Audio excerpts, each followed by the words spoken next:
evening, everyone. Welcome to Our Lady of the Lake Catholic Church. I'm Father Dennis Willie.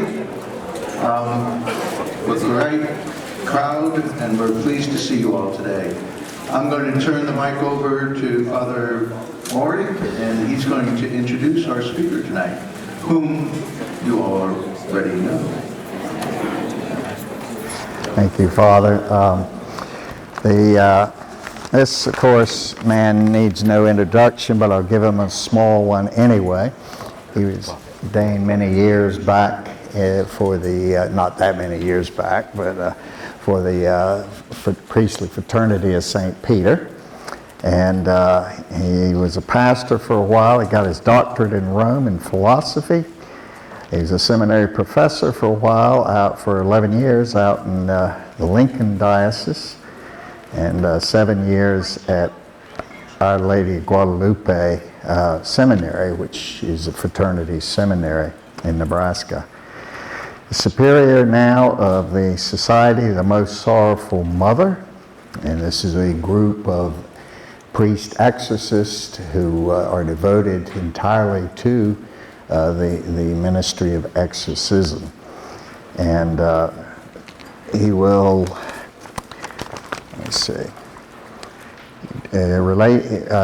Father Ripperger has a licensing contract, and we do not, no one has permission to record it, so please don't record it if you're planning to share it or anything. And please honor that. He will have a question-answer period after his talk, and then that will have some limit on it too. He's on a very precise schedule. We grabbed him because he was on his way to Charlotte and he had to come through Columbia, so we just kind of nabbed him that way. So, so that. I don't know if you want to make that announcement there, or... I don't know. Let's see. Okay. A donation box will be moved to the table in the lobby after the talk. That's the way you have to go out. You can't get out the back way, okay? Donations will go to the Delorean Fathers. Checks should be made out to SMD. If you've been given an index card, you should. If you would like to ask a question, please use that card. They will be collected at the end of the talk, and the questions will be answered in an orderly fashion. So we appreciate your cooperation with that. Enough of me, let's get to him. Father.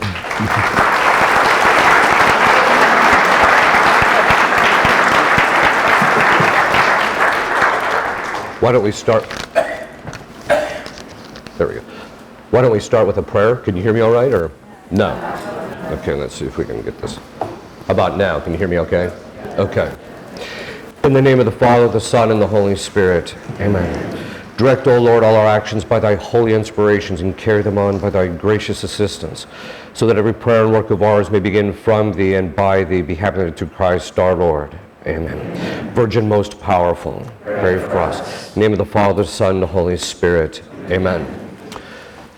Tonight, the topic of the conference is basically going to be demonology, how demons function, their psychology, how we're starting to see that in our current culture, and how to combat it, because this is something that we're all dealing with on various levels. Everybody is. I don't think it takes too much for me just to say you just have to watch the politicians for a little while and you know we're dealing with demons. Okay. So, the first thing we want to do, though, is talk a little bit about the creation of the angels and how their psychology became established. So, when God created the hierarchy of angels, he created the entire hierarchy of angels, which is billions upon billions of angels. So if you think about it, every single one of us and every single human being that's ever existed had a guardian angel. So just at the level of angel, and that's only one part of that choir, there's 20 billion angels, I think, just in that choir. So, and that doesn't include all the other angels that were created. So the totality of all the 9 choirs were all created instantaneously at once. The angels were then created, when they were created, Their way of knowing, or it's called the mode of knowing, how they understand things is fundamentally different from us. In fact, it's the exact opposite. So with us, we come into contact with a variety of different things. We see a number of different dogs, and then from that, we're able to abstract the idea of what a dog is, and then we can make a judgment about dogs are four-footed, etc. So for us, in order to get a conceptual knowledge of something, we actually have to come into contact with things for a little while. So it takes us a while to actually come to understand certain things. Where the angels were different. So when they were created, St. Thomas says that it's called the three instances. So the first instance is when they were created, God created them into a complete act of knowing. Now, when we say complete, it means complete. It meant they knew who God was, who they were, what their nature was, what their assigned task was, what their relationship was in relation to all the other angels, what would happen if they did not accept their task. What would happen if they were faithful, that they would have the beatific vision. St. Thomas also said they had the virtue gifts, or they had the infused virtues of faith, hope, and charity, which means they also had knowledge of the incarnation and the Blessed Trinity. So they knew Christ was going to become God, or I should say God was going to become man. So when that, this is one of the reasons why we see in Scripture, the angels will very often, they're the demons, they're at first, they can't figure out if this is the guy, right? So they're asking Christ, they're testing him, and they're trying to see what's going on, and they're not really sure if this is him, but it's after he starts doing miracles on a regular basis that they realize this is it. It has to be him, because only man who'd become God, it could explain this kind of a thing, right? Two, one of the things that they noticed is that Christ, unlike even the prophets and the givers of the law, Christ had perfect coercive power over demons. I'm going to circle around to that back towards a little bit later. And that meant that any time he just told them, you're out, boom, they were out. So they knew when he gave a command that it was actually coming from God, the second person of the Trinity, and so they knew they had to obey. So this full and complete act of knowledge meant then, St. Thomas says, they get this act of knowledge, and then he says there's a concomitant delight in the will. So the first time they see the beauty of God's plan, instantaneously they fully comprehend it to the degree that they're capable of. He said there was delight. And even demons, when you have them in session, you can hammer them and force them to think of that delight at their first instance, and it causes them tremendous pain. The second instance is then they made their choice, whether they're going to actually accept their assigned task or not. And if they accepted their assigned task, then in the third instance, St. Thomas says, then God, there's no reason for delay in reward or punishment. So instantaneously, they got to see the beatific vision if they were faithful to him. Now, we're going to talk about a little bit what that fall included. Whereas the demons, when they rejected their assigned task, that meant they were immediately damned. And so they had an immediate experience of God's judgment and the fact that they had failed, and that they immediately experienced the pain of loss, which is what it's like to be in hell. There's actually 13 different forms of suffering that they suffer. That's one of them, pain of conscience, the fact that they still have natural law inclinations. So God, each angel has its own natural law. So we talk about human beings having a natural law. So we have a natural law, but it's also to have a life of reason. So actually, part of being a human being is have an inclination towards government. Not quite the size we have, and not the way it's behaving, but we do actually have that. We have an inclination to pursue the truth, that God is to be obeyed, etc. So we have the inclination of the natural law. The angels also were given. Each angel is its own species. Their personalities, you see this when you're in session and different demons are possessing, and one will come to the surface and the other one leaves for a while. Their personalities are far more distinct than human personalities. Their characteristics are far more pronounced. You can see that their natural inclinations are to very definitive, distinct things, because that's what God inclined them to. So their assigned task is part of their natural law. They still have a desire to fulfill that natural law inclination. It would be analogous to us, because when we get hungry, we have a desire, we have an inclination to eat. But if we had chosen, no, I'm never going to eat, and we're starving, it's kind of like, I've made this decision, I'm not going to eat, but I'm starving. That's basically the way they are.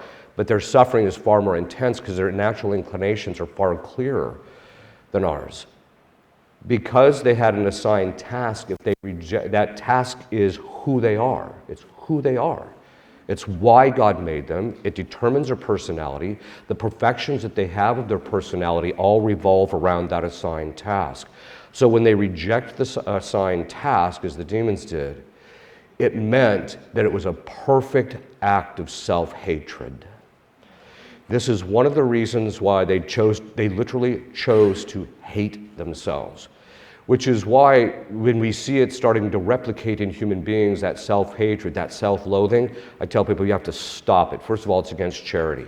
But the second thing is that that's the type of psychology that demons try and replicate in us. Every single one of us, if you have any spiritual defect whatsoever, which is all of you, by the way, if you have any spiritual defect whatsoever, that means there is some area in your psychology that the demons have been spending your life trying to build a psychological compatibility with. They start tempting you to get you to do certain things so that you become easier to manipulate. And this is one of the reasons why you have to overcome any defects. But self-loathing and self-hatred and that desire to hurt ourselves, that all comes from, that's their psychology. They have a perfect self-hatred. But the other part of it is their test was this. So when they were created, they saw themselves and who and what they are, but they also, I mentioned that they saw the relationship with all the other angels and stuff, and so they saw in the other angels and saints that would eventually exist that there was this perfection that was above them, but wasn't proper to their nature, and so they could never have it because the angels can't change in their nature, and so there was this perfection. And so they had to make a choice of sacrifice. They had to be willing to sacrifice this good that they perceived, and if they were willing to sacrifice that and accept their assigned task, then that meant that God would reward them with the beatific vision. If they didn't and they chose, no, I still want that thing, then if they did that, then they were damned. Now what that essentially means is two things. Literally, demons chose a figment of their imagination, something they knew they would never have, over the beatific vision of God. At one point I said to one demon, I said, that's irrational. And he just looks at me and says, yeah. That gives you an indicator of it. But it also meant that they still want that thing, and that's what part of what drives their psychology. But it also meant that they failed God, and so they have this sense of failure. You see this among certain human beings, and you just have to tell them, look, you got to stop that too, right? But they also, that thing that they wanted, and the sin, and the fact that they were inclined towards this very specific kind of task, meant that there were different angels that were assigned tasks primarily to help us, or to do administration, if you're talking about the middle rank, to do administration in relationship to the other angels. And then the people at the top, the angels at the top, were primarily created for God. And then the lower rank was created for us. But there's always a certain sense in which there is a kind of there's a task to which they're assigned. Once they chose to not accept their task, that meant that their will was inclined to negating that task anywhere they found it. So let me give you an example. The demon Loki, yeah, it's a real demon. The demon Loki, his original assigned task, because I had him in one case, was to inspire people to enter into religious life and to become priests. His primary job was to foster vocations. His thing is that he actually, his function that he performs now in relationship to Satan, serving Satan, is that he actually seeks to derail vocations by getting men and women to become worldly, which we're seeing across the board. This guy's phenomenally successful. So that's just one example. Another example is that we talk about Lucifer. Now, Lucifer comes from the two Latin words, lux ferre, which means to bear light, right? Which basically means that that his principal function was something on the intellectual level. At a certain point, I managed to beat out of him because I've had him in 3 different cases. And he basically said that his originally assigned task was to enlighten the mind of Our Lady. So that's why he was called Lucifer. That was his primary assigned task, was to enlighten the mind of Our Lady to make her even more sacrificial than she was. He said when he saw her, because in his first instance, everything that was necessary for them in order to choose their task. He saw, each angel saw, this is what my task is, and it revolves around everything necessary to make my choice. They saw. And in this, he saw the interior beauty of Our Lady. He said her interior life was so absolutely beautiful that he knew he would always be second best. And that's the beauty that he wanted. So at a certain point I said to him, well, because he was beefing about the title of Our Lady, Mirror of Justice. I said, so really what you saw in him was, in her was him, wasn't it? Now that's a way, it's a very formal way for an exorcist to tell the demons, you're talking about God. You saw, she was the perfect, in her interior life, she was the perfect mirror image of God. And he said, yes, that's why I wanted to be God. Not because of the power, not to subvert his thing, because I wanted his beauty for myself. Which is interesting, because one of his assigned tasks was music. Actually, that God gave him a sense of beauty, and this is one of the reasons why the music we see today is becoming very appetitive and very vile, right? But his secondary assigned task was to enlighten our minds to make us more sacrificial than we actually are.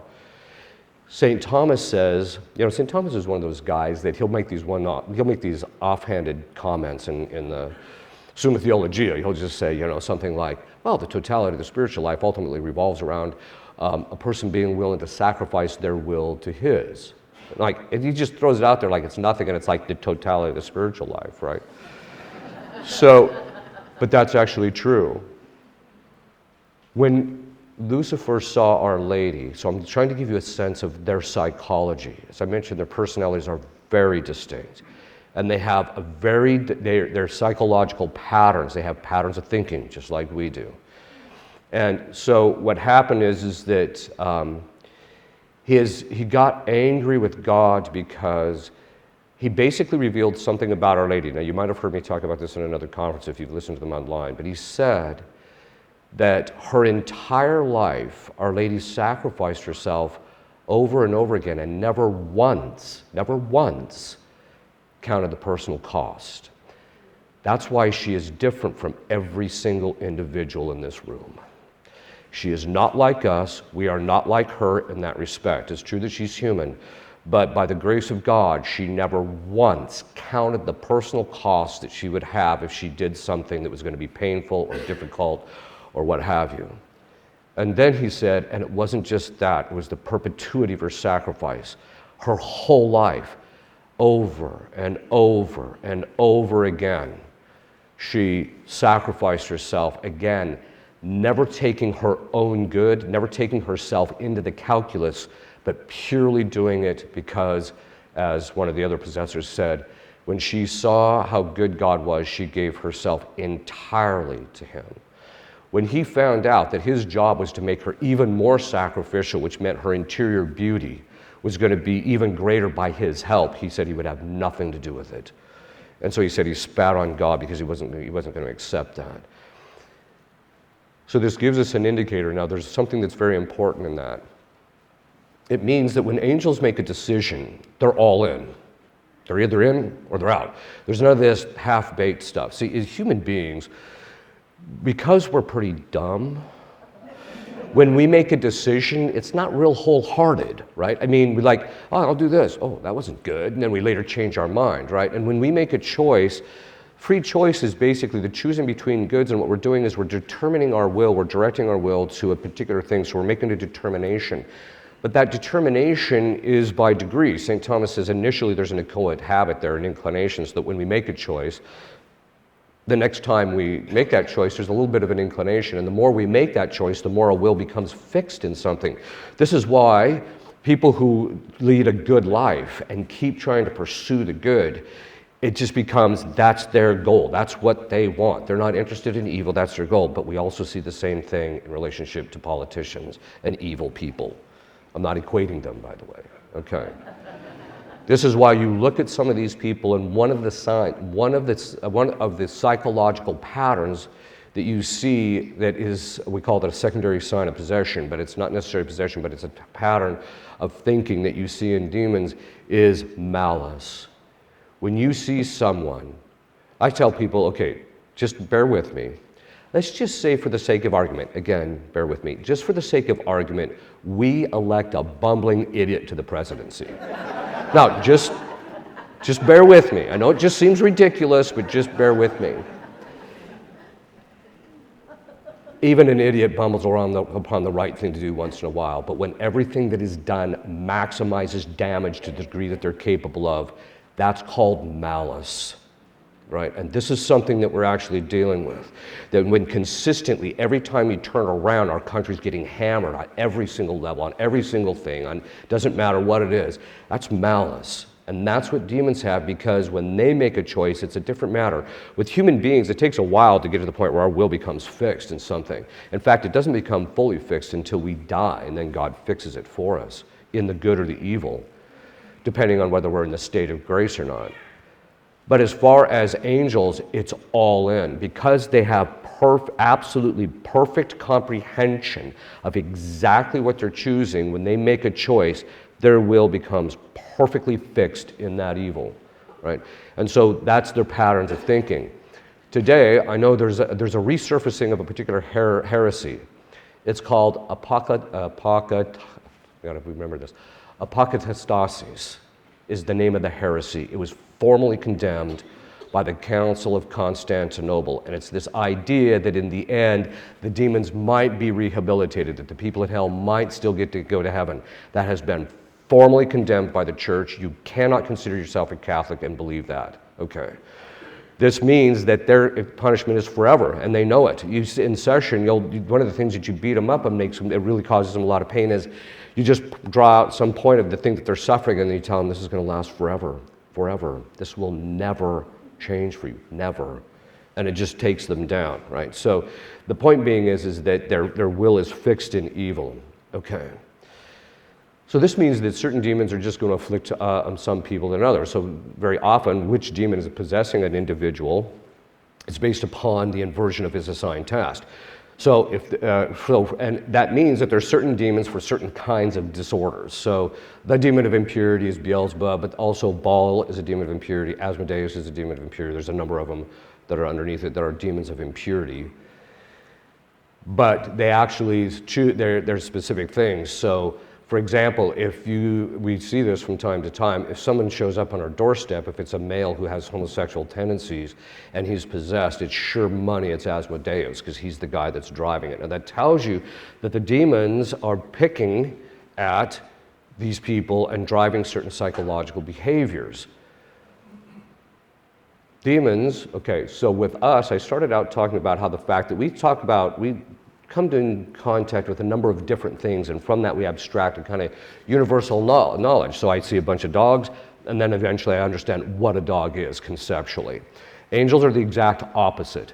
When their mode of knowing is the opposite of that. So the first thing that they understand is the concept, the conceptual knowledge. When they were created, God infused in them the totality of all of the natures and all the concepts of everything that would ever exist. So boom, all at once they have this perfect comprehension of everything. So all they need to do to know what a tree is just think of a tree, and boom, they instantaneously exhaust to the degree that their intellect can what a tree is. This is true about human beings.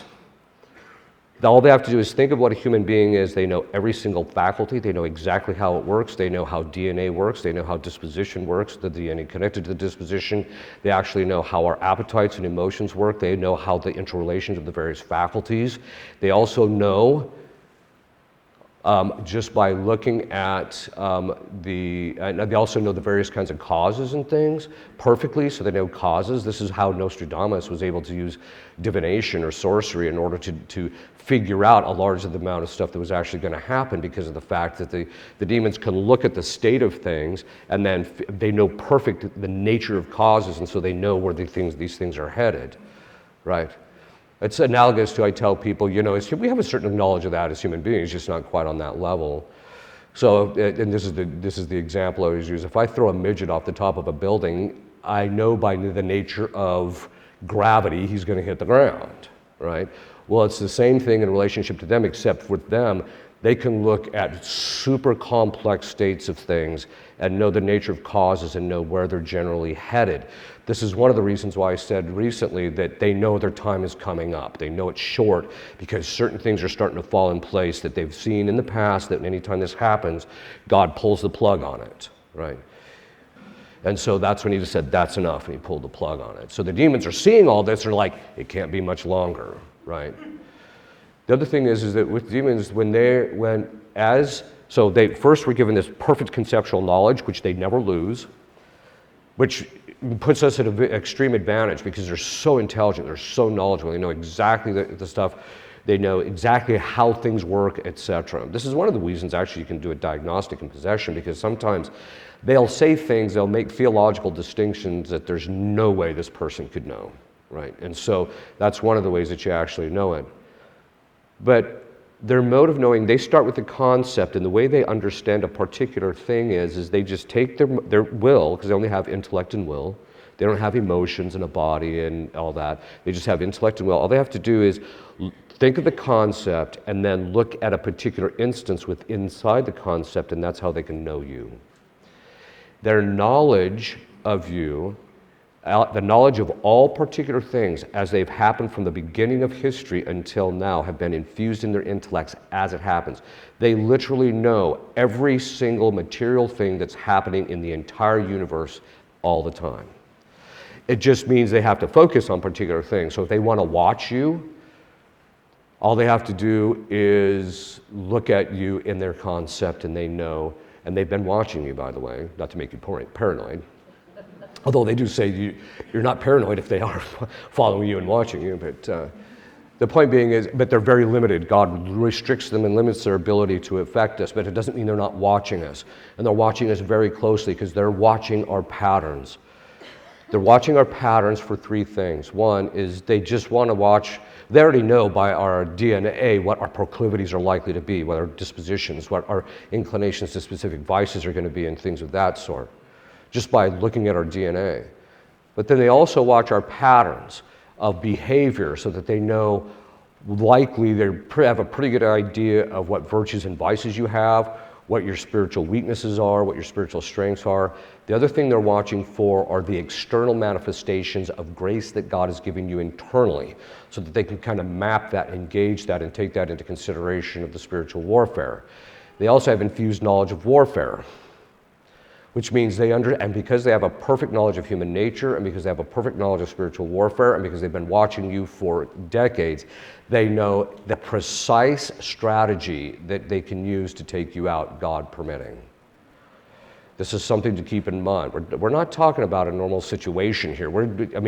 The thing is like I said, they're watching us, but you have to understand that God regulates every single thing they do. See, we got this idea, which is false, that demons get to maraud around and go do whatever they want. That's not true. Literally, what temptation, when they can tempt you, the degree of the temptation, the content of the temptation is entirely determined by God, entirely. Even in cases of possession, who can possess, to the degrees of possession, because possessions are by degrees. What kinds of manifestation, how long the possession is going to last, what's going to get them out, what parts of the body they can possess, when they can manifest, when they can't manifest. The degree of the individual manifestations are entirely determined by God. They are on an extraordinarily short leash. Demons are phenomenally consistent for three reasons. One is they have a nature that has not changed, and so they're going to behave according to their nature. Second, their sin fixes them in a certain also set of behaviors, so they're going to act consistent with that. Third, God regulates them and doesn't permit them to do anything without it being for our spiritual benefit in some sense. This is why demons, even in possession cases, will admit that they are the instruments of sanctification of the person who's possessed. Some of the holiest people I know were possessed or are possessed.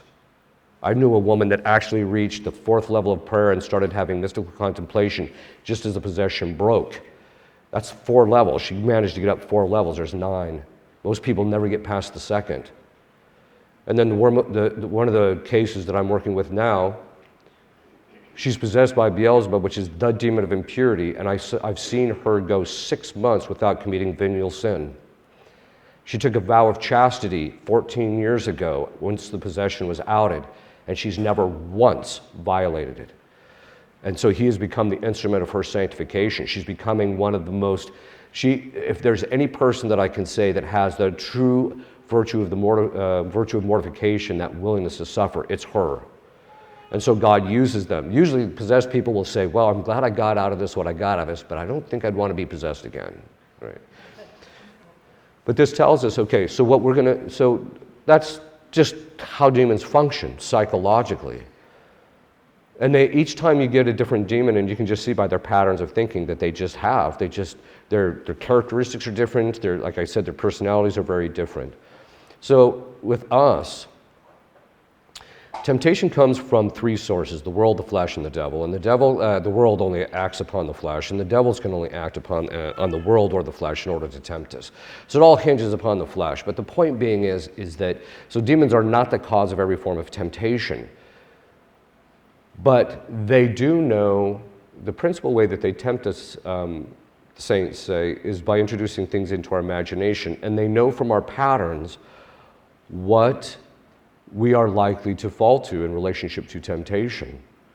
And so if you notice that you're struggling in a specific area, that's what I mentioned before, that means that the demon that drives certain kinds of things, so let's say extreme anger. Extreme anger is the domain of the demon Isis.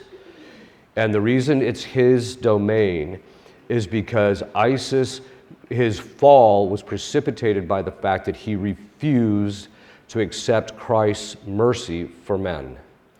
And as a result of that, he became the most cruel, vicious demon you ever have to deal with. He's even worse than Satan in a certain sense. Satan has his own set of characteristics that you have to deal with. But this guy is just cruel and vicious. But that tells you that he drives these particular things. And as you begin to have a vice, you start building this compatibility with the demon, and you become easily manipulatable. So one of the things that you can do is you can, start to actually, the principal way that you're going to engage in spiritual warfare is by eradicating all vices of all vices from your life and building virtue.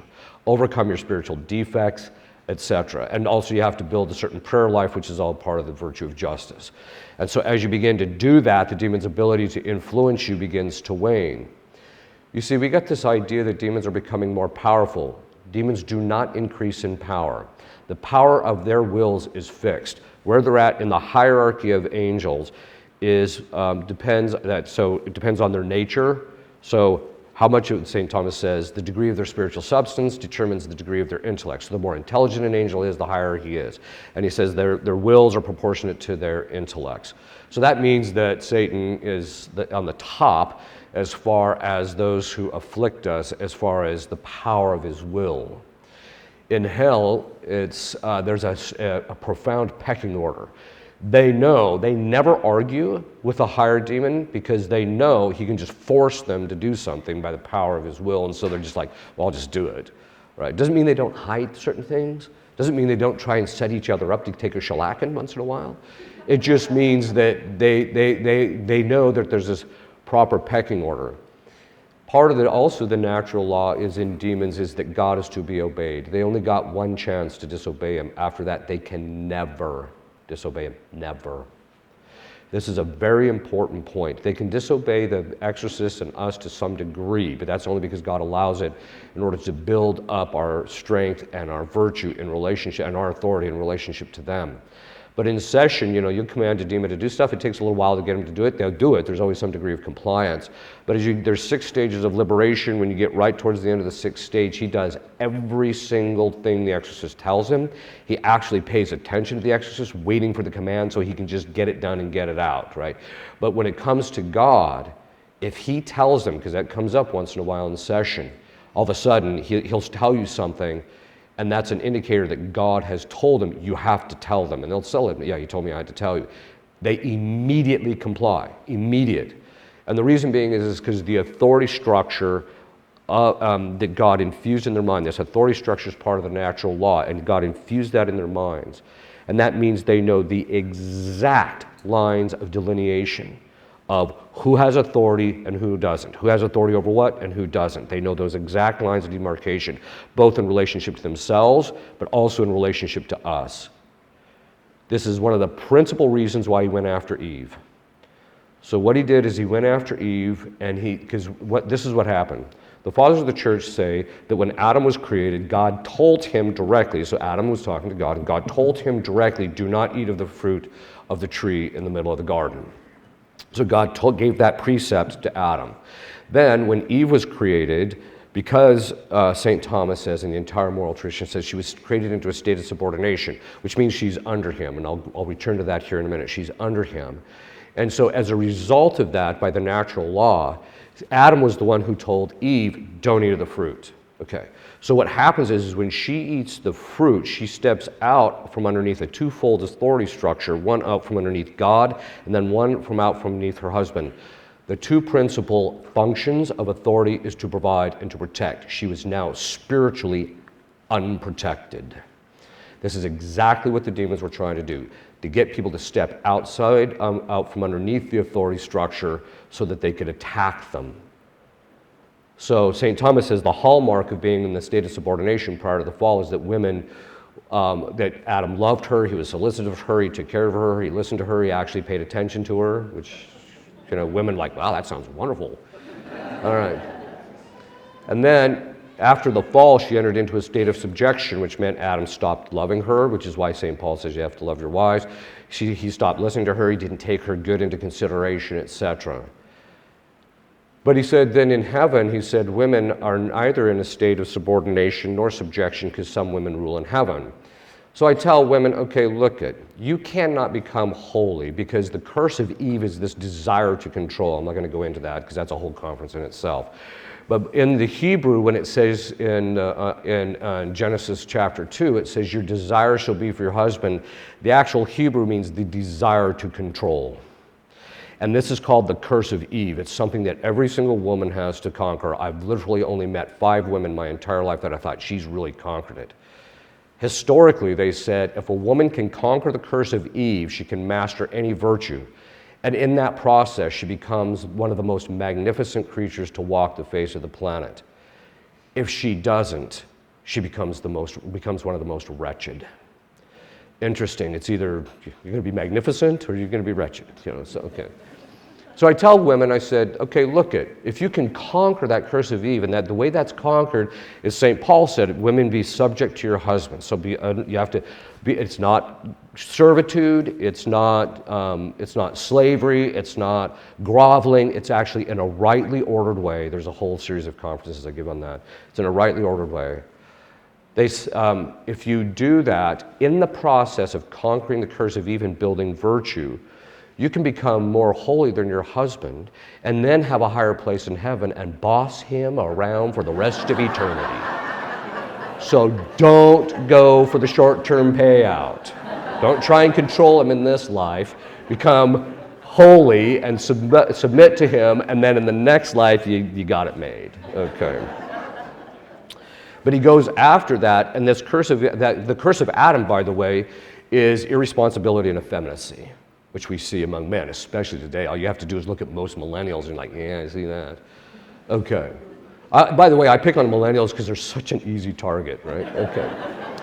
So there are good millennials. I'm not saying there's not. The point being is that the demons are going to use that. They know the structure of our fall. They know how sin disorders us, and that's why they want to do it. Demons are not becoming more powerful in themselves. What's happening is we're doing 2 things.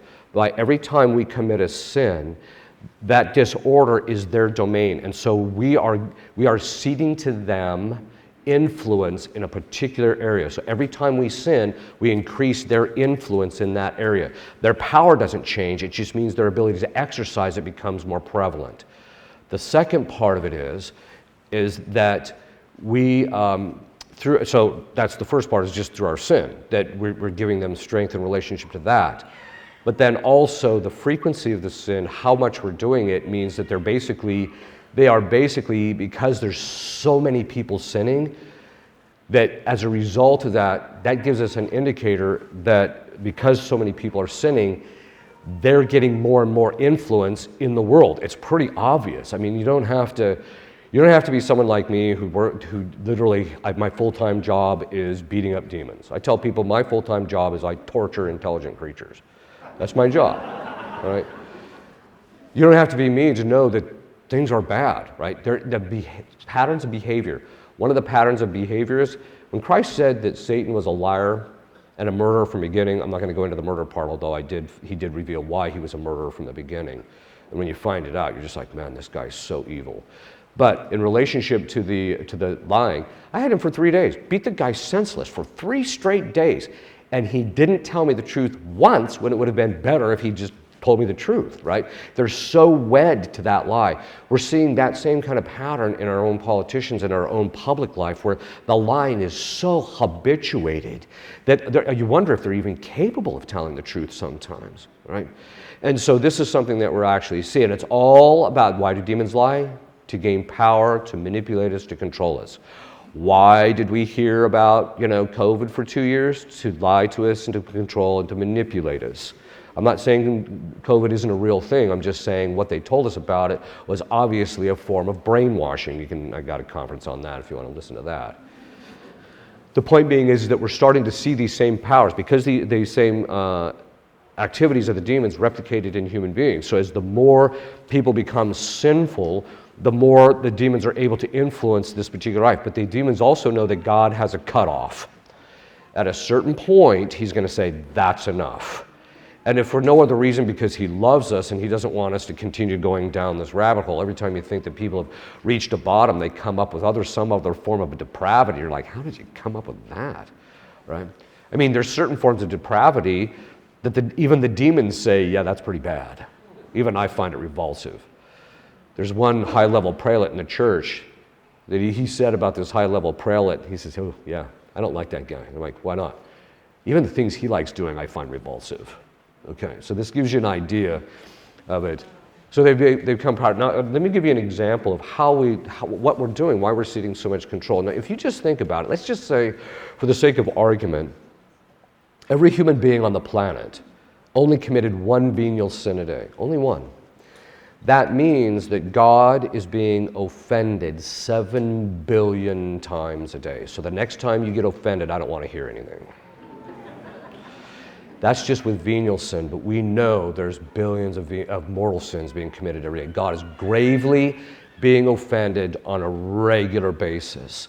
And at a certain point, what happens is if you keep committing mortal sin, eventually God just allows the demons in. I always tell people, look, the sin it is the domain of Satan, but it's up to God to determine how much they're able to step across the threshold.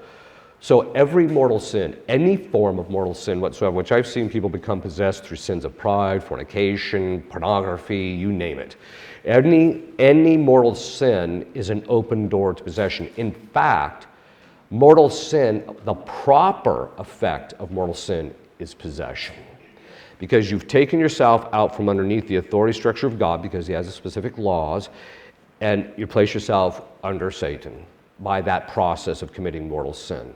Now, you might open the door, but it's up to God to determine whether the demons are allowed to step over the threshold, and most of the time he blocks that.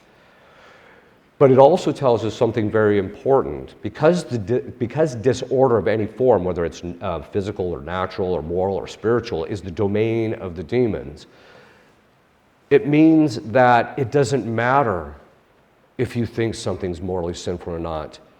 It's still the proper effect. What does that mean? Well, you see, with sin, there's two kinds of effects. There's the subjective effect, so when you commit a sin, it's in the will, and so your will becomes weakened, etc. But then there's objective effects of sin. So one time I was watching this, but I don't even know why I was watching this thing, but I'm watching this young girl, she's 15, she's online, and she's crying, and she's pregnant, and she says, I don't know how this happened. And I'm like, okay, I can't help you. Right? The point being is that becoming pregnant is a possible objective effect of the sin of fornication, whether you think it's morally sinful or not, doesn't matter. If you don't think you can become pregnant, it doesn't matter. You can have objective effects of sin. Well, one of the objective effects of sins, of mortal sin, is demons' involvement in our life. So it doesn't matter if you don't think it's morally sinful. It doesn't matter if you didn't intend. You can open up the door to demons' involvement in your life. Now, if you think of what that means, but if you volitionally do it and you know it is morally sinful, that's even worse. So this is one of the things that we're actually seeing, is the fact that it's becoming so bad that demons are just mopping us up. One of the things that demons do, because they have access to the imagination, they also have access to our emotions. Now, I'm going to explain a little bit of thing about human psychology and how demons are influencing us, and this will give us a sense of how much power they have today. So the way human beings are structured, we have 5 senses, and we come into contact with reality through our 5 senses, and it comes in through the brain. It's called the common sense power in Thomistic language, but it's a part of the back of the brain, and it unifies our 5 senses and expresses that experience, that sense experience, into our imagination in the form of an image, right? So we know this. You can watch me and close my eyes, and then you can still maintain that image of me in your mind. That's how we know that that works. And then there's a power called the cogitative power, and what it does is it goes back into memory. It looks at this image, and then it goes back into memory, compares your past experience with it, and then it merges that information with that image, and then that gives us a fuller understanding of something. How do we know that this is going on? It's called Alzheimer's. So the Alzheimer's patient, he sees the person, it might be his wife, so his wife walks in. Normally, his cogitative power would go back and bring out, this is your wife, and he would immediately recognize that's his wife. But because the cogitative power can't access the memories because of the plaque buildup on neurons, although they have a new theory now about what could be causing that, it doesn't merge that information, and then he doesn't recognize the individual. Okay, so that's what's going on. This cogitative power also has the ability to make an assessment about whether something is good or bad purely on a physical level. It's normally related to pleasure and pain. But this assessment basically puts a perspective on it. Why is that so important? Well, there's 2 reasons. One is the perspective that you have on your image determines which emotion you have in relationship to that image. So each emotion has a very specific, the emotions are watching, and then once that particular perspective comes on the image, they're moved. I'll give you an example. When a guy first gets married, his wife, he's like, she's so beautiful, look at her, she's just so wonderful, she's so nice, she's so kind, she has a wonderful personality, she actually gets my beer when I'm laying on the sofa, so he goes through this whole thing. 10 years later, and lots of memories, the cogitative power goes back, brings up the information. When she walks in the door, it puts a negative assessment on it, and he experiences sorrow, and he's just like the old battle axe. She hasn't changed. Your perspective on her has changed. This is important because we can choose what perspective that we have and therefore determine our emotional life. Why is this important? Because demons can put that perspective on the images in your imagination. They can manipulate and control you emotionally by the perspective that they put on that. This is one of the reasons why they spend enormous amounts of time getting you to follow your emotions. Because if they can get you to follow your emotions, all they have to do is move your emotions by putting this perspective on, and then they can control you. That's exactly what has happened in our culture for 50 straight years. They've been training us, they've been habituating us to follow our emotions. You can't watch 5 minutes of the news media without there being some bleeding heart story to get you, oh, and the next one's, oh, because you're afraid, and the next one is, it's just a constant stream of emotions. And they're getting people to follow that. They even tell, well, if you don't follow your emotions, you're just heartless. No, I'm a human being. Okay, and so that habituation that we're seeing actually going on is how they manipulate and control us. So that's the same with things that demons actually do, but as our culture becomes more and more like that, it means the demons become more empowered because following your emotions over reason is disordered. And they're going to use that, and so they're going to drive human beings to foster that mentality and that mindset to get people to follow their emotions in relationship to this. I'll give you a perfect example, gay marriage.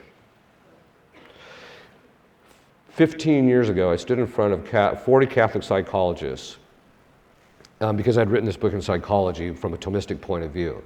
And I said, what constitutes mental health is not what everybody's doing, because then sin would be mentally healthy, right? Which it's not. And I said, what constitutes mental health is that your mind functions the way God structured it and designed it according to the natural law. And that means that our structure of our mind is to put us into contact with reality. Now, one of the things that emotions do is it causes what's called contraction. When you have a strong emotion, you lose contact with the reality of what's going on, and your focus becomes internally. We all know this. We've all experienced this. Like when we get angry with somebody or something really hurtful happens, we tend to focus on our interior pain rather than on focusing on, and you know this in marriage, right? Your spouse says something that's hurtful, what do? You focus on the pain rather than what would be the best thing for this person spiritually, for my spouse spiritually. Virtually nobody does that, right? So it causes this contraction. That means it divorces you from your contact with reality. So the more people follow their emotions, the more they become disconnected from reality, right? The point being is that the more we get divorced from reality, the more we follow our emotions, the more we get disconnected from the natural law and the way it functions, the more demons have control and influence over our society. We're seeing it right now, right? I mentioned it in relationship to transitioning from one gender to another. St. Thomas says that can only happen when reason breaks down, when people no longer have use of reason. It's also the same thing in relationship to the LGBT. All that stuff is all connected to the fact that the natural law in the minds of people has become, the technical word is occluded. St. Thomas says our inability to grasp the inclinations of the natural law is either the result of sin or bad formation, intellectual formation. What do you think the last 30 years has happened in our public school systems? That's what we've seen. It's bad formation. Sally has two mothers. What do you think of that, Johnny? Now, if Johnny had full formation, he would say, there's something wrong mentally with those people. Which, by the way, you know, in transgender operations, before they were doing those, they started, if you actually watch the history of it, they started doing those in the 80s, but they even called it simulation. They knew they weren't changing these people's gender. And what happened is when they got to the point, they basically began to see the same pattern, which we now, 80% regret after they've gone through the thing, high rates of suicide, high rates of depression, etc., from the people who've gone through this, and they realized this isn't helping people, so they stopped. It wasn't until about 15, 20 years ago that the money came in and they made big money. A transgender operation somewhere between 100 and 200 grand. They're making big money off of this, and that's what's driving it. Okay, so the point being is that the more we become disordered, the more demons can drive this stuff, and then the harder it becomes for the rest of us to actually follow the natural law, that is to follow the moral teachings of the church and to do what we know is right and to build virtue. On the other hand, where sin abounds, grace abounds all the more, so that the more sinful things become, the more we are capable of getting grace from God if we're faithful, and the more faithful we are to the graces, the more He's going to give us, and the more holy that we can become. So how do you keep yourself protected in the context of all this? Well, obviously, the first thing is always stay in the state of grace. Never commit mortal sin whatsoever. That's been one of my themes here. Always stay in the state of grace, get to confession on a regular basis, receive the sacraments, go to Mass on Sunday days and holy days, not just Sundays, holy days. Making sure your marriages are straightened out, all of that. You have to also make sure that you're praying on a regular basis. One of the things that we discovered, it took us a while. I've been doing solemn exorcisms for about 16 to 17 years. And my lay assistant who does my initial vetting, my nickname for him is the curmudgeon. And the reason I call him that is because he's a curmudgeon. But he's just exactly the type of guy you want in this, because there's always people that are trying to they just want to see me. They don't need my help, right? So he's very good at weeding these people out. But anyway, he's been helping exorcists for almost 25 years. And so we sat down one time, and there's a long story behind it. But what we basically did is we started this thing where we started putting people on a prayer prescription, which is saying the Angelus 6, noon, and 6, and the prayers of the Auxilium Christianorum. You can look that up online. There's an app for it. The prayers of the Auxilium Christianorum at that same time, 6, noon, and 6. And what we started to notice is that the diabolic influence in people's lives began to wane significantly. We even saw people self-liberate from possession by doing this every single day. It took them about 6 months, but they did it. And what we began to realize is that in watching the patterns, because he and I just sit and watch patterns, right? He's a lawyer, but he actually used to do ranching, and so we sit and watch patterns, right? And I, from the very beginning, as soon as I started working with demons, because I'd written books on psychology, I was watching the patterns, so I could separate out, okay, this is psychological patterns that are proper to a demon, this is a human being, and this is what it looks like when they're mixed. And one of the patterns that we started to notice is that when people do that on a regular basis, the demons were basically vacating, or it kept people immune from diabolic attack. Well, two things started to emerge. The first is that exorcists are starting to notice that most liberations are now revolving, not all, but most liberations of people who are possessed are revolving around two areas of Catholic doctrine, either the incarnation or the passion, specifically the precious blood. And so we started noticing that that a lot of people were being liberated because it had something to do with one of those, the connection to one of those two doctrines. The second thing that we started to notice was it was the same reason why exorcists used to say that the way you break diabolic oppression, which is attack from the outside, is by just increasing your prayer life, and over the course of time it would just slowly taper off. But what we started to notice is that the common element in people who are diabolically obsessed, people who are being attacked through oppression, even people who are possessed, was an elementary lack of discipline in their prayer life or spiritual life. Elementary. I don't care if you're saying the rosary every day. That's not what I'm talking about. You should. You need to be saying the rosary every day. But we're talking about something that requires a consistent self-denial day after day. Getting up at 6 and saying the Angelus at 6 and doing the prayers of the Auxilium Christianorum. Can't tell how many people, well, can I get up at 7? No, it has to be at 6. It's that discipline of maintaining that on a regular basis is what actually breaks the diabolic hold over them, and they stop attacking the people. So it's this elementary lack of discipline in people's spiritual life. So if you want protection, you have to start developing a consistent prayer life, but you also need to be engaging in forms of mortification where it's consistent. It requires daily self-denial. It doesn't have to be huge. It just has to be something in which you're doing that on a consistent basis. This is something which we do even in our own community, right? Because our community, which does exorcism, we pray 3 to 4 hours a day, 3 to 4 hours. And that's what keeps us largely immune. The other thing is, too, is when we're in solemn session, we're fasting 6 days a week on 1 meal a day. We do it consistently, and that's what keeps us protected. We know it's not us. We know it's God who's honoring our sacrifice for that. But it's that consistent discipline that keeps people immune. The other thing is too is again, you can say the prayers of the Auxilium Christianorum. It's a group that was started by 2 exorcists. We think there's about 400,000 people worldwide saying the prayers, and it's actually a group. It doesn't take long to say the prayers, 5 to 7 minutes a day. If you say it every day, everybody that's a member, and all you have to do to become a member is say the prayers, everybody who's a member is praying for everybody else who's in the group. And so as a result, you're literally plugging into the prayers of 400,000 people for your spiritual protection, for you and your family. The other thing is we've seen people liberated from possession just saying those prayers.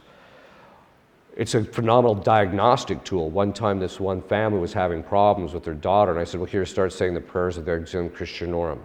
From the time they started saying those prayers to the time they stopped, the daughter would scream uncontrollably. She didn't even know they were praying them. So this is an indicator that the demons, they don't like these things, right? So that's always a good sign. Developing virtue, making sure you eradicate any vice or any defect. You have to know the mechanics of the spiritual life. You actually have to also know the Catholic faith. We are not living in a time where you can be ignorant of your Catholic faith. If you are, you will get mopped up. Not just by what's going on in a culture, but by the demons themselves. Every single individual that we deal with that is possessed has some failure of understanding in some point of Catholic doctrine. Every single one of them.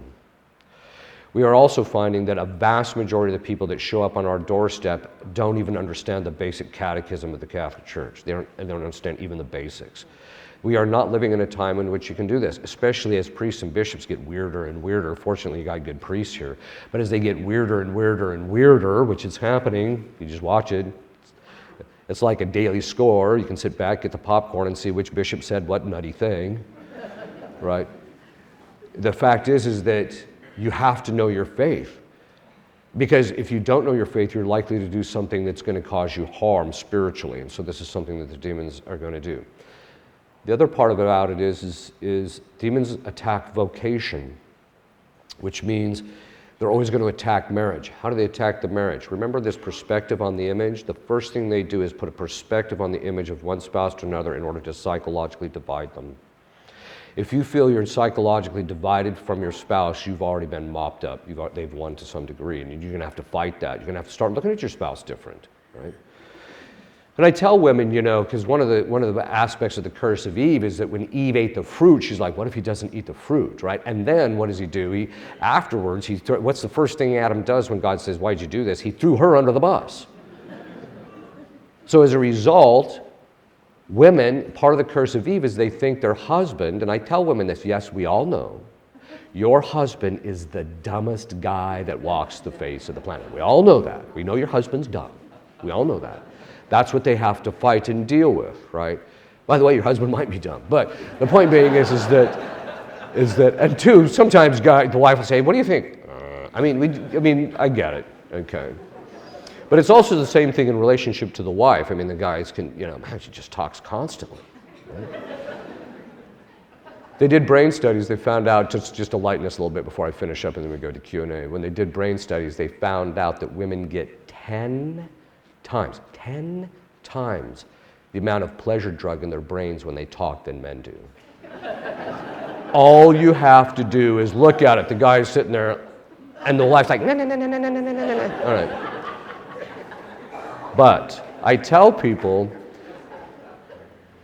that's actually a perfection. It's just immoderated. Here's why. They discovered this boy in the woods it was in the 1920s, I think it was. There was a boy who was about 10 years old running in the woods of Germany. He was naked running around. He was running so fast he could actually keep up with the deer, and they actually think that the wolves were the ones that nurtured this kid to the point where he was running around, right?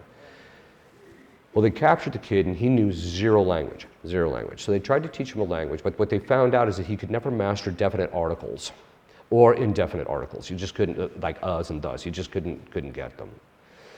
And philologists for the longest time said, well, they just must not have trained him right. So then what happened is this was in the 1980s, they found a girl who was 12 years old. Her parents thought she was retarded, and so they had locked her in this room and fed her, and they never talked to her, never let her out, never let anything, and so she literally knew no language. So then they tried to teach her. Same problem. She could not master definite articles. You actually see this with people in certain Asian languages where there aren't definite articles. When they start learning English, they have a very hard time mastering definite articles and indefinite articles, but also number, right, in relationship to certain things. And so then they started doing brain studies, and what they found out is, first of all, I'm sure you've all noticed, especially if you've gone to another country and you're learning a language, that women speak much more clearly than men do, as a general rule, right? What they found out is that in the beginning stages, for the first 5 years of the child's life, the neurons are starting to develop specific pathways. And if the mother specifically doesn't talk to the child on a regular basis, those neurons do not develop the pathways, and it causes literal brain damage. So I tell people, the inclination that God gave to women to talk is a perfection. It's meant for the children and not the husband. Okay, why is all this so important? Is because the demons are going to use even our perfections against us, right? And they're going to attack marriage, they're going to attack your vocation, they're going to attack all sorts of things, and you just have to, you don't be paranoid. I'm one of those guys that, when I get done beating up a demon, I'll tell you a story that's kind of funny, but I get done beating up this demon, I'm done. I'm ready to go have a cigar and some scotch, right? And this one time, this one demon, it took me a while to figure out what he was doing, but he was causing super vivid dreams at night to me. And it took me a little while to get a handle on it, to stop him from doing that. But in the dreams, he was actually revealing to me his experience of the sessions. And so one of the things that he revealed in one of these dreams was that he was incensed at the fact that during the sessions I would just show up, beat him mercilessly, and then just walk off like nothing happened. Just really annoyed him. Okay. So, that being the case. So to keep yourself protected, the main thing is to do it. If you lead an authentic Catholic life in all of its richness, that means not just Mass, but also using the sacramentals that the Church offers, like the Benedict Medal, the scapulars, things like that, using holy water, etc., living a full Catholic life as it's understood from the tradition coming to us, your odds of becoming extraordinarily diabolic influence are nil. You're going to be tempted, but that's because that's just our lot in life until we die. But so everybody suffers that to some degree or another. Even Christ suffered it, for our sake, of course. Not because he was weak, but quite the contrary. So the point being is that if you're leading an authentic Catholic life, your odds of becoming diabolically influenced are very rare, and you're less likely to suffer extraordinary temptations. One last thing. Remember this point where I was talking about elementary discipline and how it keeps demons away? One of the patterns we just sorted out in the last year that we were watching is that families who have not lost a child, and each child in the family, when they reach the age of majority, continues leading the Catholic faith, they have one thing in common, and that is this elementary discipline. There's a consistency in self-denial in the family on a regular basis. And this means it was, requiring them to pray at certain times, or requiring them to do self-denial, requiring them to do certain things, fasting on a regular basis, requiring the children to do that so that when they come out the other end, the percentage of loss was practically nil. Even families that prayed together, a lot of times they would stay together, but we found that undergirding that has to be this elementary discipline that you have to instill in your children. And that's one of the principal ways you will protect them as well. Oh, and last, stay under the authority structure, both in the church, so you have to stay in the church and stay under its authority structure because that's where one of the primary aspects of authority is, but also you have to follow this traditional Catholic understanding of the family structure and its authority structure within the family. The husband has to be the head of the household. And I'm not saying this because I'm against women. Quite frankly, there's all sorts of women that are holier than their husbands. The issue isn't whether you have power or not. That's demon talk. If you actually look at the feminist movement, it is the curse of Eve on steroids. But if you follow the traditional Catholic understanding of the husband is supposed to love his wife, which means he's going to exercise authority not for his sake but for hers. He'll be sacrificial for her, he'll love her, he'll do what he needs to do in order to what's best for her. Then on the other hand of it, if she submits, then she can stay under that authority structure and she's likely to be protected. It's the same thing with children. We know this.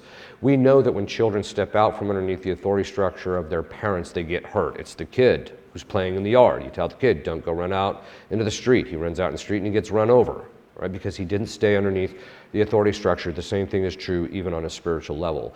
So follow that traditional family structure, do it in a rightly ordered way, in a loving way, and then as a result of that, then over the course of time, it will provide that level of protection. Okay. So we're going to stop, and we'll have about 30 minutes of Q&A. So.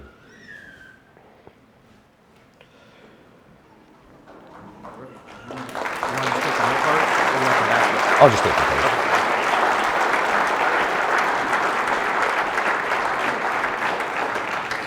Okay, so I'll answer these until we get to 30 minutes and then we'll kind of cut it off. Part of the reason I cut it off at 30 minutes is because if we don't, we'll be here forever. All right. When an exorcist beats up a demon, what does that mean? Well, in the early church, there was actually part of the rite was you'd slap the demon out of people. We don't do that anymore. Okay. Although there was one time I said that to this woman who was possessed, And she just looked at me with all seriousness, whatever it takes. Right. Okay. So basically what that means is it primarily means saying the prayers of the church, the ritual, the solemn rite of exorcism.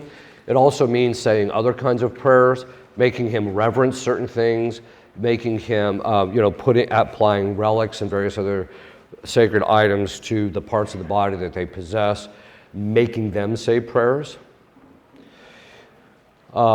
making them admit certain things. And so it's basically getting them to do things that are contrary to the will, which causes them pain. And then as the pain increases, they become weaker, and then they're likely to give you the information that you need. So it's largely about using prayer yourself, but then also making them do prayers or doing certain kinds of prayers, and then they'll do that. Or also just, reverencing relics, things of that sort will cause them. That's what we mean by beating them up. Okay. And it's brutal to them. The experience that a demon has in session is far more extreme than we even see as the exorcist.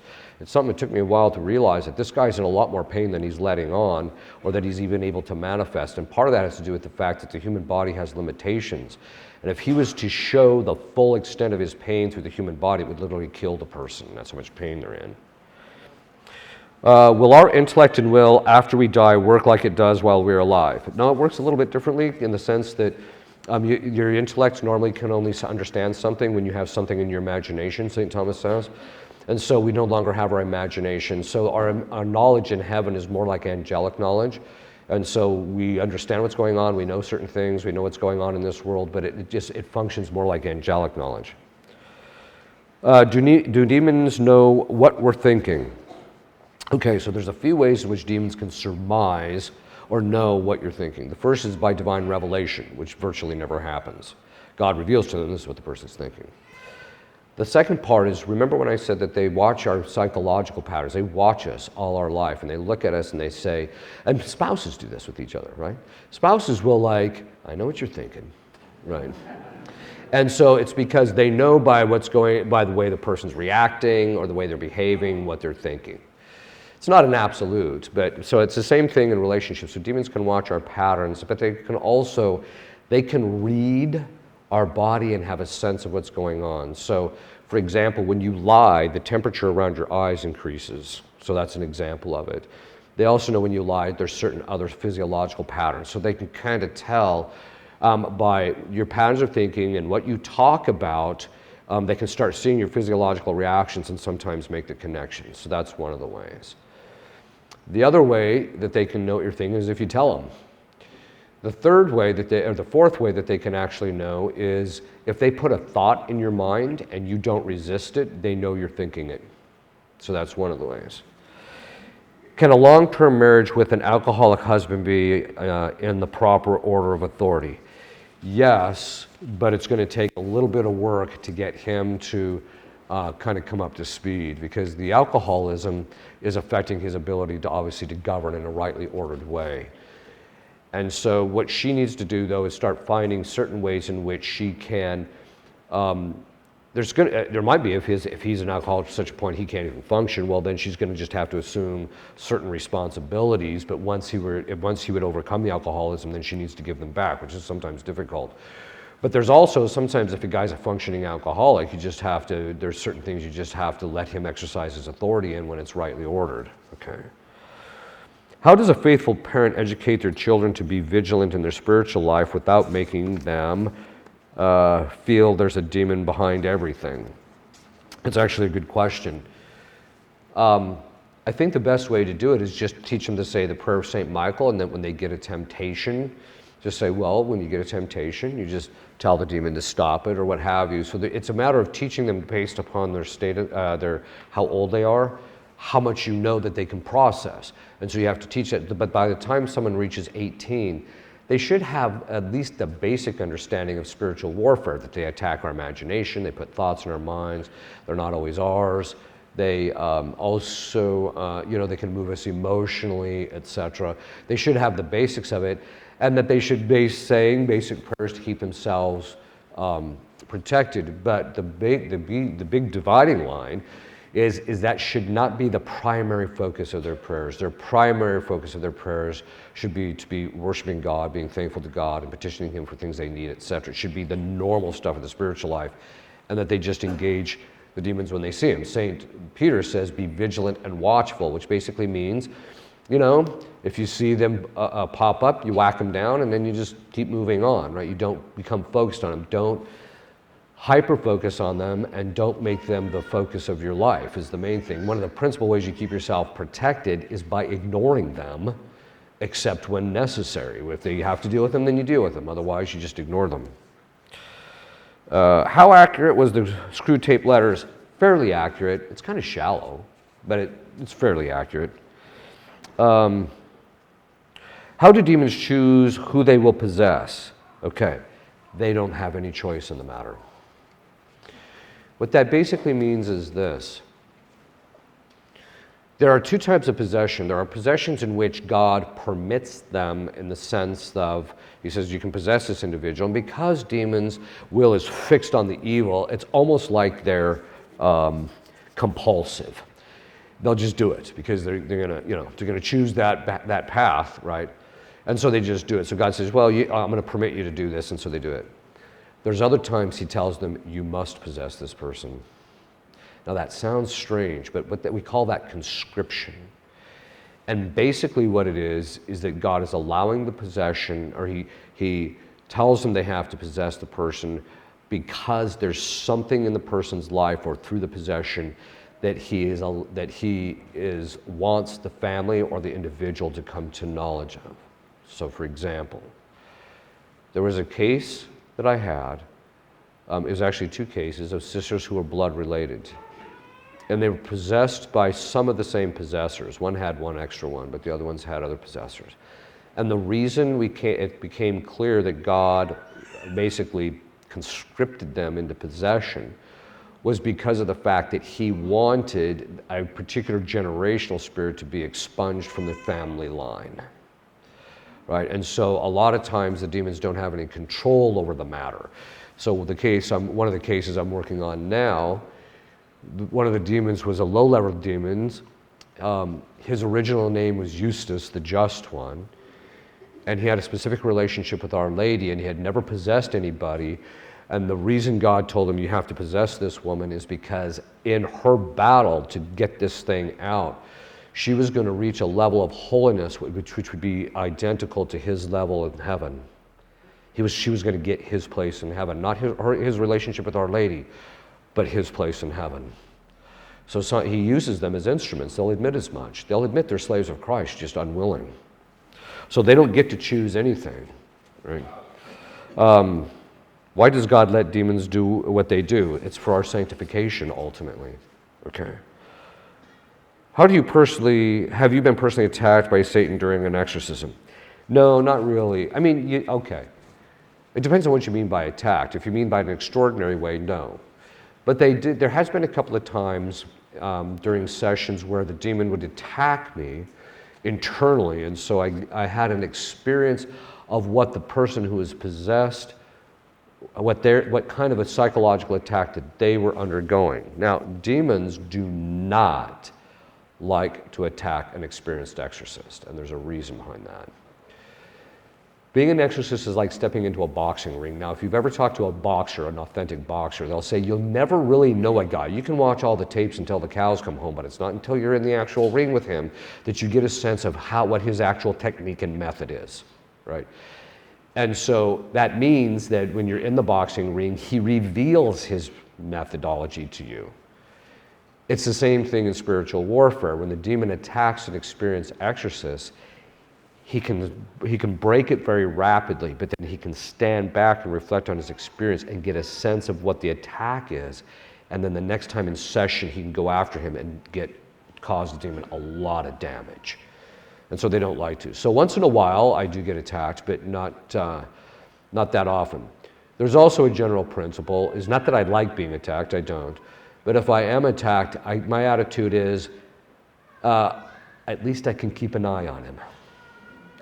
Because with demons, when they're attacking you, you can watch him. Okay, there he is. I'm keeping an eye on you. I'm watching. It's when they don't attack you, you have to worry, because that means you're about to get broadsided.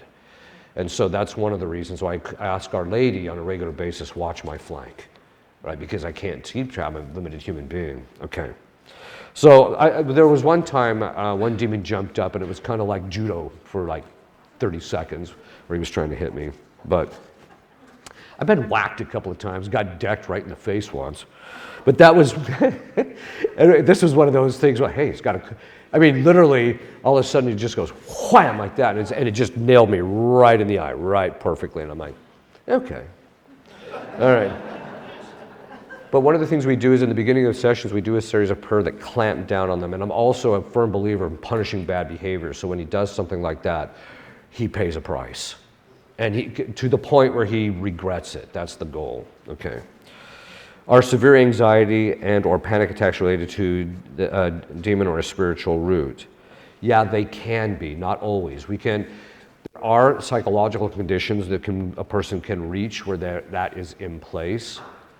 However, demons can also cause that. If not, how does one discern whether it is a biological or spiritual origin? It has to do with the specific psychological patterns. And so basically, if it's, for example, if it's psychological obsession, psychological or mental illnesses are basically the result, unless it has an organic cause, like there's something wrong with the brain, which can happen. But by the way, not every mental illness is the result of chemical imbalance. There's a book called The Chemical Myth, which is a very good book and talks about how the pharmaceutical companies actually knew in the 1980s, shortly after they had derived most of the psychotropic drugs, that they actually didn't work, right? They knew that. But there's billions of dollars a year in them, okay. So, and there's a whole set of brain science stuff behind that, which if it was a different lecture, I'd be happy to go into. But there's some stuff online that you can read about that.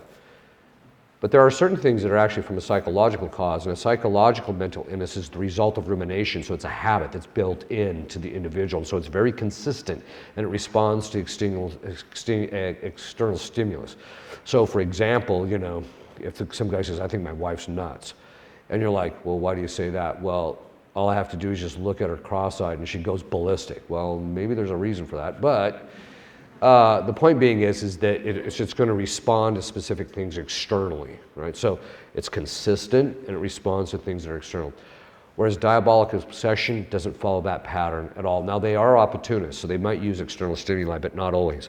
But the pattern is it'll switch on and then it'll just switch off. And there's nothing that's causing the thing to switch on and there's nothing to cause it to switch off. Priests see this pattern regularly in confession. The pattern, I'll just describe it, and any priest will say, yes, I've seen that pattern. Usually, it's a young man in his 20s. He comes in, he's struggling against chastity, he's struggling to maintain chastity, and he falls. He'll go to confession. It feels like it lifts, like the temptations are gone. They'll be gone for a day or two, and then over the course of the next couple of days, the temptations set in really strong, and then he falls, and he goes to confession, and then it lifts again. So that pattern like this is diabolic obsession. Okay. And so there's things that can blow that actually out. But that's one of the patterns that you actually tend to see. So one of the things, as I mentioned, I've been doing this for 17 years and haven't written a book on psychology before I did this. I've been watching diabolic patterns and I was able to sort out all the patterns.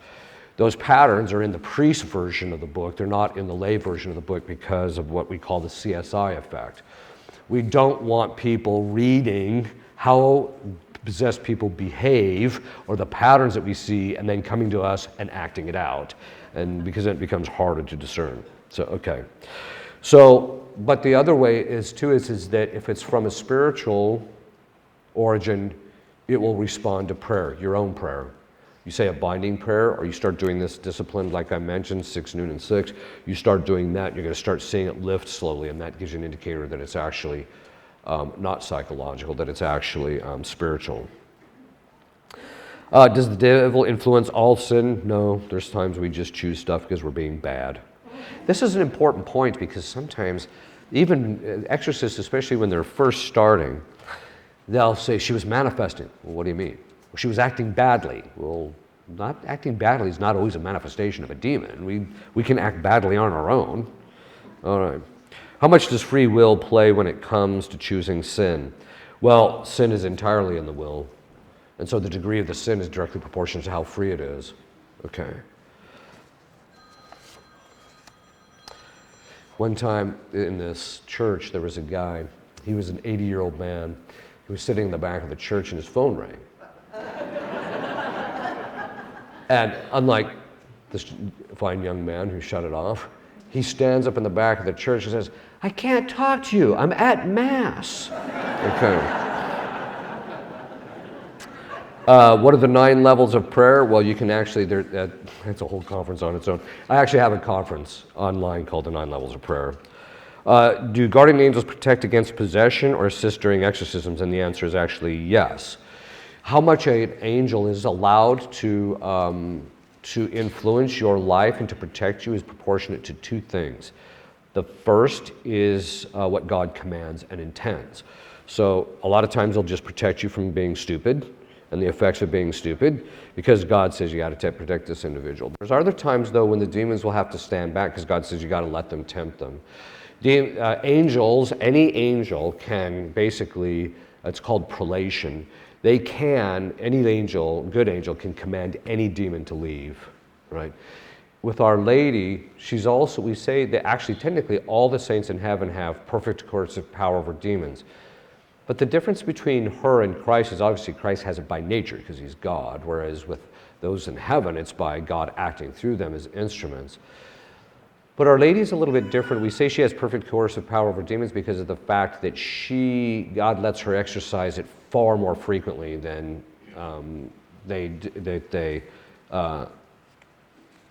allows the other angels to do, or the other saints. But the angels, so they can do it. In exorcisms, sometimes the angels will protect people. Sometimes they'll act upon the individual who's possessed, even during the manifestations, in order to protect them from certain things, maybe even psychologically. They can preserve people's psychological faculties. There has been once where one of the people who was possessed actually saw the guardian angel of my priesthood. I don't know if I mentioned this online. So when you're ordained, you get another angel, usually from the hierarchy of archangels, right? And of the people that I know that have had authentic visions, not people just saying, but I see angels. Well, God bless you. But the people who possess have actually seen other people's guardian angels, but also there's a young boy who I'm aware of who's 10 years old and he can see angels. He can see them.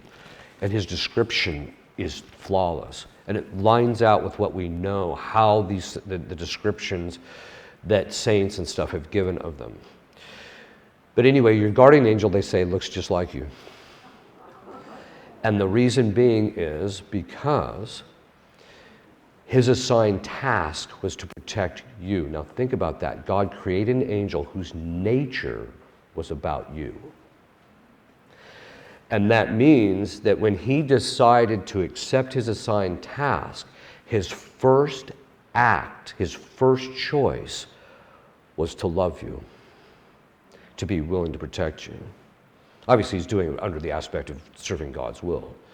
But that's it. So that's why they say they actually look like them.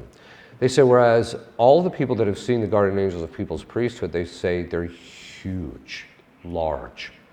So what happened is this woman who was possessed, she calls me, and I tell people I kind of want to hear from you between sessions unless it's something I really need to hear. Well, she calls and she says, I'm pinned to the floor. And because the demons would pin her from time to time, so she hands the phone to the assistants who are assisting me during the sessions, and the assistant said, yeah, we can't budge her, we can't move her at all, they're just pinned. And I'm literally handing the woman at the gate getting on an airplane my ticket. I'm like, well, I can't do anything right now. The flight's only an hour long, I'll call you when it's done. So we get through, I get on the other end, I get off the plane, I get to a part of the airport where people can't hear me, so I call her back and I say, are you still pinned? She says, yes. So I said a simple binding prayer, bound the demon, and all of a sudden I just hear her say, I gotta go. She just hangs up. 5 minutes later, she calls back and said, well, he let up, and I hadn't been to the bathroom in 5 hours, so I had to go to the bathroom. I'm like, fair enough. Before I got on the plane, though, I didn't tell her this. Before I got on the plane, after I hung up with her, I said to the guardian angel, my priest said, go help her.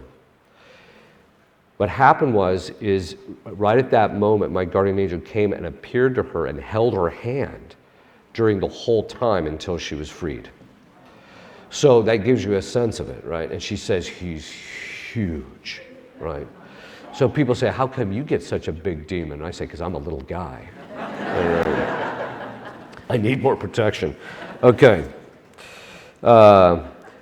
Best advice for engaged couples. Don't do it. Don't do it. No, okay. The best advice is, if you can, there is a conference that I did called the 4 Stages of Courtship. It's the structure that was laid out and it was followed prior to the collapse in Catholic countries of how courtship was to be done. And everybody who has gone through that process says that when they get married, they already have the virtues of self-denial in relationship to each other, where marriage is much better and smoother. So that's one of the things. The other thing is, too, is you have to start learning to pray together and start working on defects. You also have to be brutally honest with yourself, right? And recognizing that your spouse has issues, right? As they say, while you're dating or courting, that's the best that person's ever gonna be, right? Okay. If there's a demon of homosexuality, and how are they repulsed by these acts? Because they have a natural law too. Their natural law inclines them towards stuff that's orderly, even though they choose contrary to it. So when they see that stuff, they feel the same revulsion of the natural law that we do. Okay. But that doesn't mean that they don't inspire it, because they want to inspire it. It's more a kind of a case with them. They're just kind of like, okay, let's get this guy to do this, right? Okay. Can you please explain what this would look like, that we should be careful not to pray binding prayers superstitiously? Basically what that means is that binding prayers are like any other prayer. They're based upon the merit and the authority that the person has in relationship to it. So authority is, like parents can say binding prayers against demons in relationship to their family. Now, the way it works is that prayer begets what it signifies. So if there is something diabolic and you say the prayers, you're going to see some type of reaction. It doesn't mean that every time you see something you say a binding prayer. I mean, sometimes you just have to take an authentic look at it and assess, is this thing honestly spiritual or not? Okay, because sometimes it's not spiritual. Sometimes it's just your kid is acting bad, right? Because sometimes people bring me these, it's always the kid's like, it's always a boy, he's 10 years old, and it's a mother, and she's bringing the kid, and she says, I think the kid's possessed. The kid is acting out of control. So then I'll just look at her and says, when was the last time you spanked him? Oh, Father, I don't believe in that. And I said, there's why. That's the story. Okay. So, anyway, that being said, okay. So, how did I get off on that? Oh, yeah, okay. So, what you have to do is you just have to use them like anything else. If you see the change, then you maintain them. If not, then you just move on to something else and you just have to pray. So, okay. Superstitiously would mean that I say the prayer and this is what I get, and it doesn't exactly work that way. Do guardian angels move on to protect a new person after the death of the person that they were guarding? No. The entire reason for the guardian angel's existence was to protect you and then to see God after that, and that's it. Which is kind of cool, right? So, I did time once apologize to my guardian angel. Look, I'm really sorry you got stuck with me, but okay. What are the requirements to become an exorcist? The church has several of them. He should be someone of older age. He should normally be older. He should be, and by that they mean that he should be a priest for a while. There should be a certain amount of time he's a priest, because you have to be grounded. See, the Society of Priests that we have, which we only do exorcism work, and you can't even apply to be a member of our society until you've been ordained for at least 5 years. Usually we like to see 10, and all the people that are with us now have been priests for 10 years, at least. Part of that's because you have to be grounded, because there is a lot of interior battles that actually occur. The demons do attack you, as I mentioned before, and it can be the first 2 years as an exorcist is a meat grinder interiorly. You're getting attacked and it's just brutal, right? And then after a while you start getting better at it and you just realize it and you beat up the demons more, and like anything else, they want to leave you alone because they've gotten their nose bloodied a few times and they don't like you any more than you like them, okay? In fact, they hate you. I was telling the people at the lunch this afternoon one time, this one demon said to me, he says, "I hate your guts." And I said, "No, you don't hate me, you hate him," referring to God. And he says, "Oh, I hate him, but I hate you too." I'm like, yeah. All right. Okay. So you should be of a certain age, you should have a certain level of piety, which basically means that you need to be someone who understands that you need to be under the authority of your bishop. You have a devotion to the office of your bishop. Doesn't mean your bishop's perfect. You should also have a certain level of spiritual life that needs to be placed. You need to be knowledgeable. This is the one problem we have. People ask me, how many are the exorcists there are in the country? About 130, but only about 20 know what they're doing. And a lot of it's because they just don't have proper theological backgrounds, or they just haven't had the proper training, or their training was bad. So what training is required? So I used to teach at the Leo the 13th Institute, which is actually a place where it was started more or less by the bishops. The bishops asked it to be started. And so I taught there for a number of years, but then I stopped teaching because what was happening was it's a 2-year program, and most bishops are like, I can't wait 2 years, I need somebody now. So then our society started a program where you come, it's a 1-week intensive academic course. It's 8 hours straight per day, crushing everything you need to know in order to be able to understand how demons work. And then we invite people to come in and sit on session so that they actually can see this is the flow of the session, this is how the demons have to behave and how they have to behave and how you have to handle them, what to do, what not to do on a practical level, because demons act within a specific gamut and you need to know what those are, but when they act within that, you need to know how to react in relationship to them, Okay. How can you tell the difference between someone who needs an exorcism and someone who has a mental health issue? As I mentioned, there's very distinctive patterns. I just spent last weekend talking to psychologists about those patterns and the differences in those patterns. So, as I mentioned, I kind of gave the example of diabolic obsession. With possession, they still show the same patterns as obsession, but there's also certain things that actually happen, which there's things that are going to occur that cannot be explained psychologically. So you might have heard there's a bishop in Switzerland who's done away with exorcists and says, we don't know this, it's all psychological. And so people say, well, what do you think? And I said, well, if I'm in session and some guy levitates and sticks to the ceiling, that's not a psychological problem. People changing shape, women turning into figures of men or animals, that's not a psychological problem, right? Somebody telling me or speaking a language they never knew. The first case of possession I had, this guy spoke a form of Phoenician that has been defunct for 3,500 years. He didn't even finish high school. So that's not normal, right? That's not a psychological problem. Okay, so that's one of the ways that you can tell.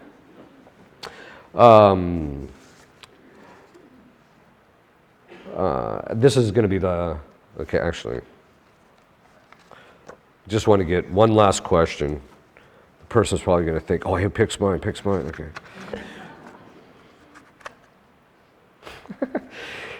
Can you explain how demons are controlling the government? Ooh. Okay.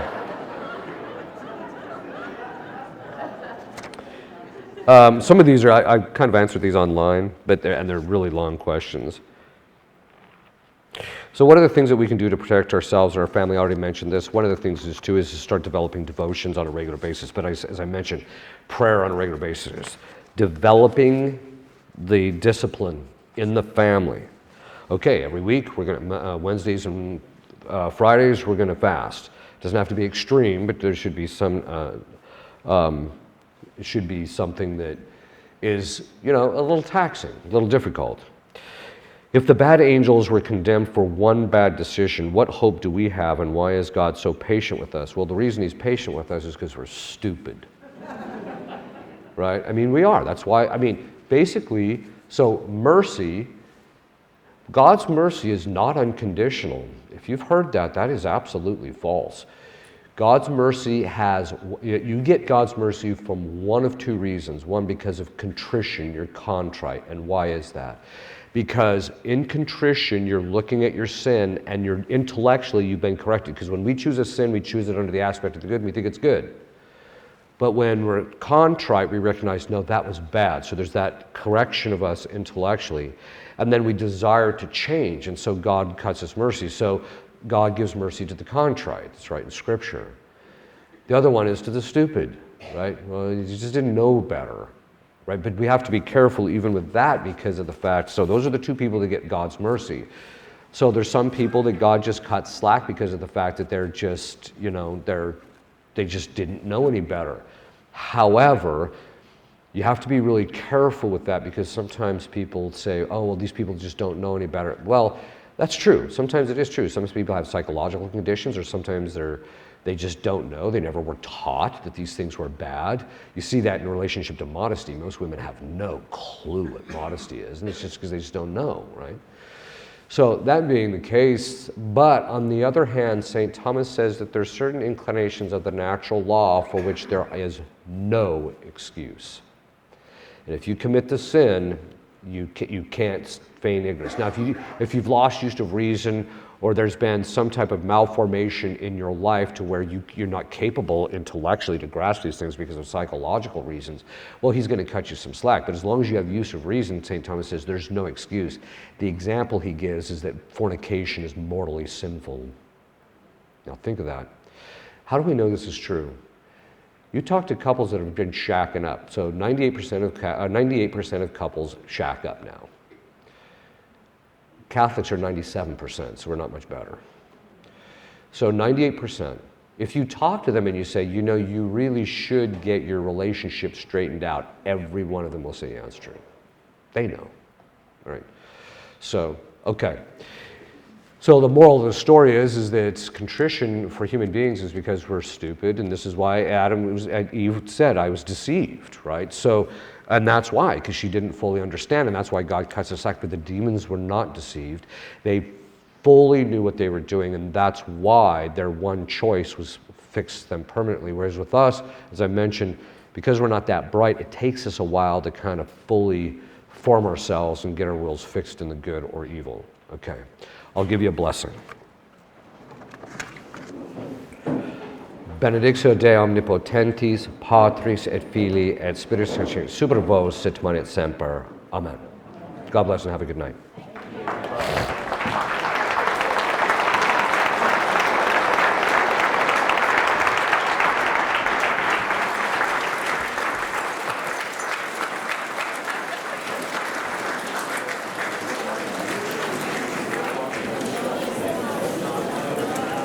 Thank you all. Be safe driving home.